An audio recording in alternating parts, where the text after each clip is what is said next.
is losing it through hacking. And how does that happen?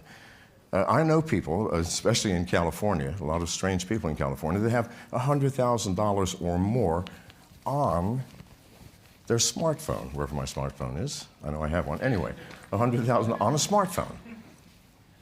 And they say, well, I'm using the Mycelium wallet, and it's secure. It's secure? Give me your phone number, and in 5 minutes, I will have all of your Bitcoins. Now, you think that's bragging. It is not. How do you do it? There are at least 100 million telephones in this world that have spyware on it, including keyloggers. How do you get that? Has anybody ever visited a porn site? None of the people here, good. But those outside who have, I promise you, I don't care which one you visited, you have a keylogger on your phone.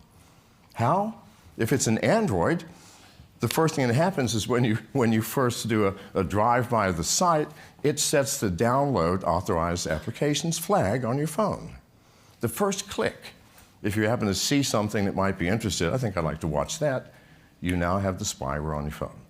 You all do if you've been there. Now, who's watching?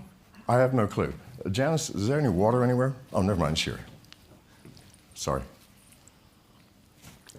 Who's watching? I have no clue, but neither do you. But whoever it is, it's not anyone who has your best interest at heart. And what can you do with that spyware? Well, not just the keyloggers, but also screen capture. So what can you do? Let's assume you've got the spyware, and you have a whole group of hackers somewhere. Russia, the Ukraine, China, Kansas City, I have no clue, but they're somewhere.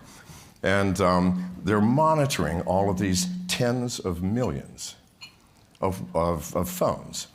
And suddenly, you're into Bitcoins, and you download the Mycelium wallet, or some other wallet. Well, what's the first thing that happens?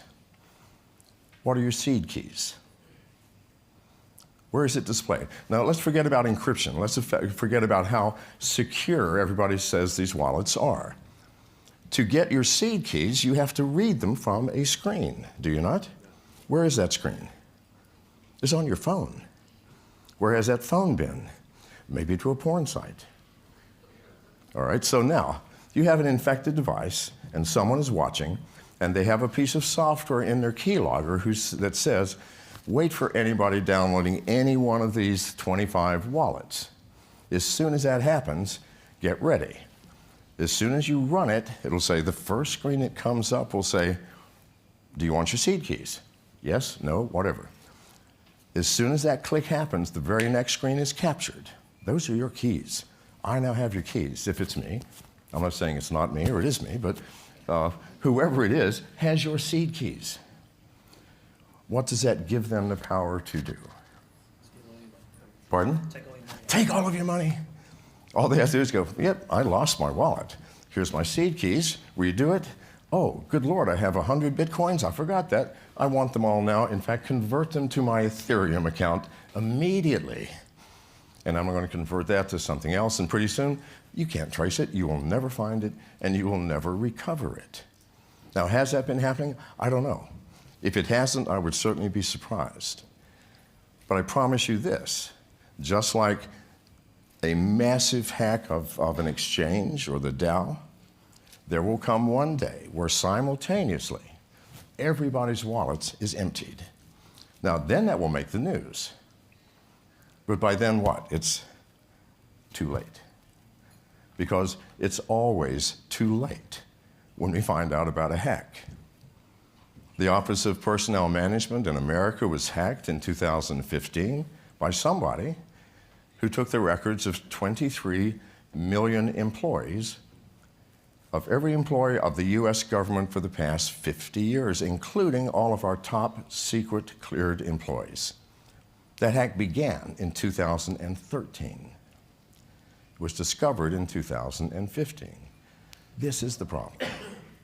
And so, why am I even into the Bitcoin arena? Number one, because I see where alt currencies are going. Cryptocurrencies are here to stay. They will not go away. It is Pandora's box, for good or ill. You will not shove this back in the box. It does not matter what governments want to do. And we all know what they want to do. Number one is collect taxes. Well, that's really hard in the Bitcoin arena, isn't it? Very difficult to do. And in some other currencies, even more difficult. But governments will have to bite the bullet eventually because you cannot suppress it. It is like trying to suppress drinking alcohol. No matter how illegal you want to make it, people will drink alcohol or smoke weed or whatever it is they want to do. And now that the box has been opened and we are using it, it will not go away. So it's here to stay, and I know that. And I see that it will become, if not Bitcoin, it will be some alt currency that will become the standard for the world at some point. And I believe that will be at some point in the near future. In its current state, we will have chaos, absolute chaos. Not because we don't understand it or we can't understand the math or it's not adopted properly, no. Because there is no security whatsoever.